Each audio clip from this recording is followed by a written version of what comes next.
പ്രിയമുള്ളവരെ, വചനജ്വാല 1744 ദിനത്തിലേക്ക് പ്രവേശിക്കുന്ന ഇന്ന് ജൂൺ 10 ബുധനാഴ്ച എല്ലാവർക്കും ഏറ്റവും സുന്ദരമായ ഒരു സുപ്രഭാതം ആശംസിക്കുന്നു.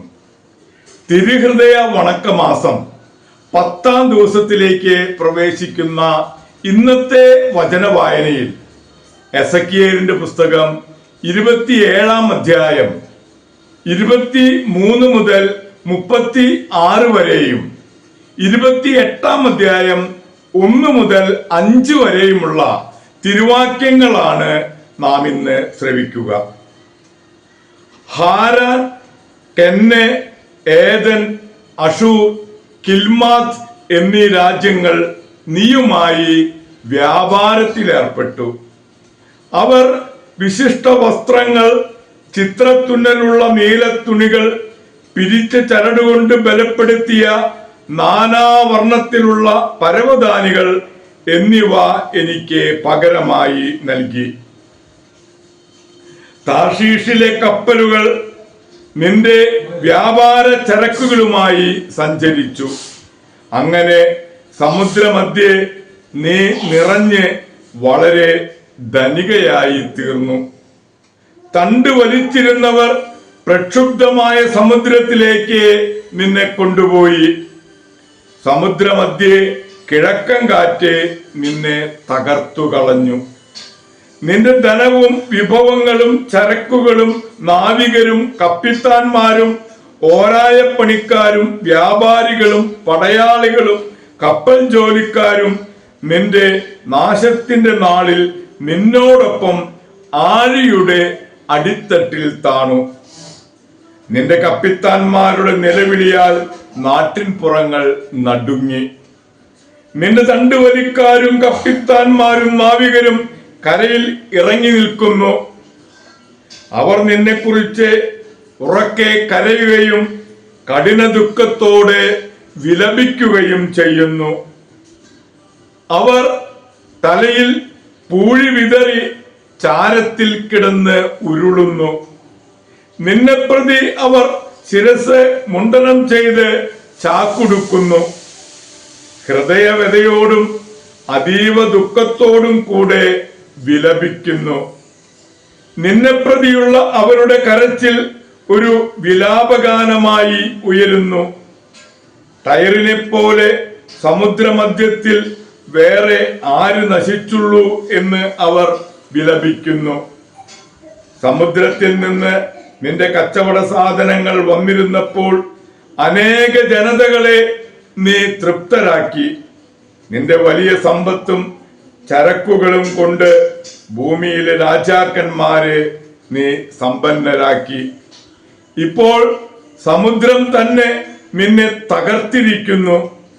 നിന്റെ വ്യാപാര വസ്തുക്കളും കപ്പലിലുണ്ടായിരുന്നവരും നിന്നോടുകൂടെ സമുദ്രത്തിന്റെ അടിത്തട്ടിലേക്ക് മുങ്ങിപ്പോയി. ദ്വീപുനിവാസികൾ നിന്നെയോർത്ത് സ്തബ്ധരായി.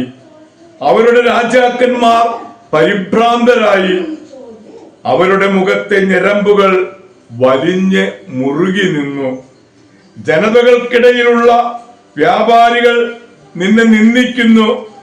ഭയാനകമായ അവസാനം നിനക്ക് വന്നു കഴിഞ്ഞു. എന്നേക്കുമായി നീ നശിച്ചു കഴിഞ്ഞു. നമ്മള് 28-ാം അധ്യായം 1 മുതൽ 5 വരെയുള്ള തിരുവാക്യങ്ങൾ കൂടി നാം ഇന്ന് ശ്രവിക്കുന്നുണ്ട്.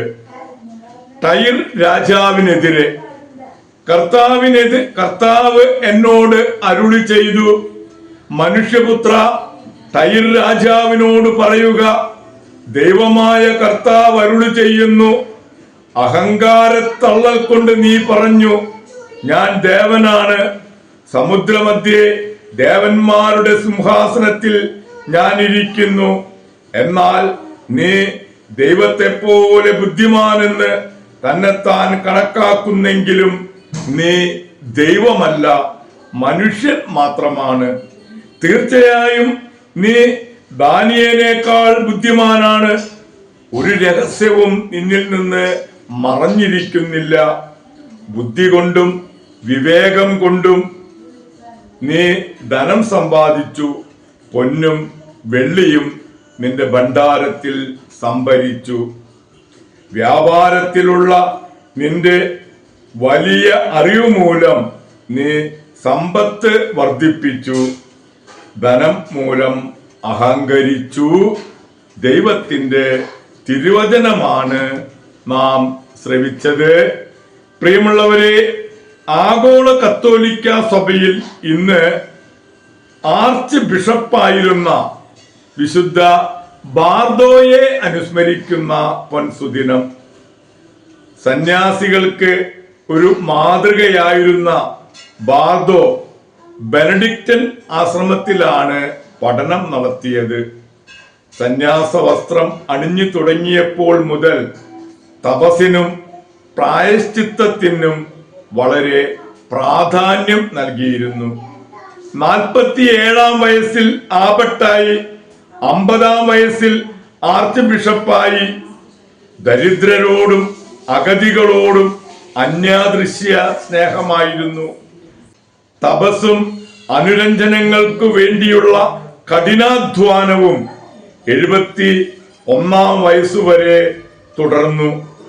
പ്രിയമുള്ളവരെ, 71-ാം വയസ്സിൽ ആർച്ച് ബിഷപ്പ് ആർദോ ദൈവത്തിന്റെ സന്നിധിയിലേക്ക് യാത്രയായി. പ്രിയമുള്ളവരെ, ആർച്ച് ബിഷപ്പായിരുന്ന വിശുദ്ധ ബാർദ്രോയുടെ മധ്യസ്ഥം യാചിച്ച് ഇന്നത്തെ ഈ നല്ല ദിവസത്തിലേക്ക് നമുക്ക് പ്രവേശിക്കാം. എല്ലാവർക്കും നല്ല ഒരു ബുധനാഴ്ച ദിവസം ആശംസിക്കുന്നു.